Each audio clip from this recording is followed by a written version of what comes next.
Sono Cinzia Siviero, ho 49 anni, sono residente a Rovigo e Sant'Apollinare, sono sposata con Claudio, lavoro all'ARPAV, il Dipartimento Provinciale di Rovigo, l'ARPAV è l'Agenzia per l'Ambiente del Veneto.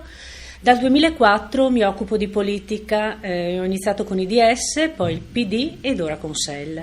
Mi sono occupata e mi occupo tuttora soprattutto di pari opportunità. I ruoli amministrativi ricoperti: sono stata consigliere comunale per gli ultimi mesi del 2010 fino a maggio del 2011. Mi candido con SEL al Senato per il Veneto, ovviamente sono sesta nella lista.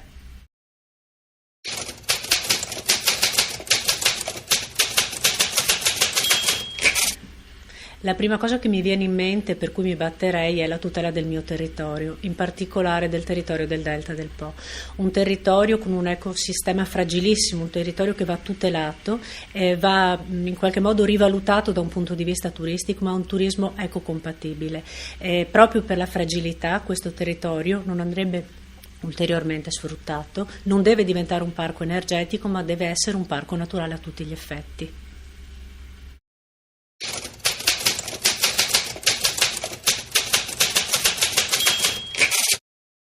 Le 5 cose di cui secondo me avrebbe bisogno l'Italia in questo momento sono la salvaguardia del territorio nazionale, e mi allaccio alla risposta che ho già dato prima.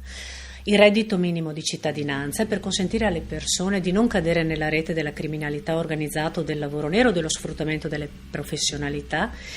Un sostegno alle famiglie, un rafforzamento del welfare e una tutela dei diritti civili, forte, diritti civili in tutti i sensi, quelli conquistati e quelli ancora da conquistare, tramite leggi ma anche tramite la cultura.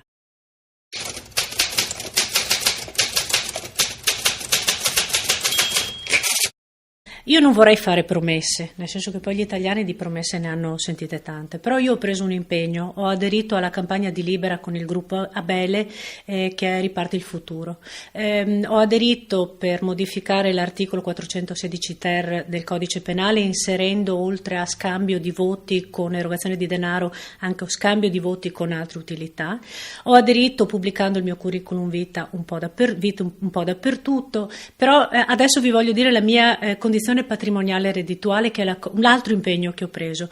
Io ho un reddito da lavoro dipendente di 30.550 euro.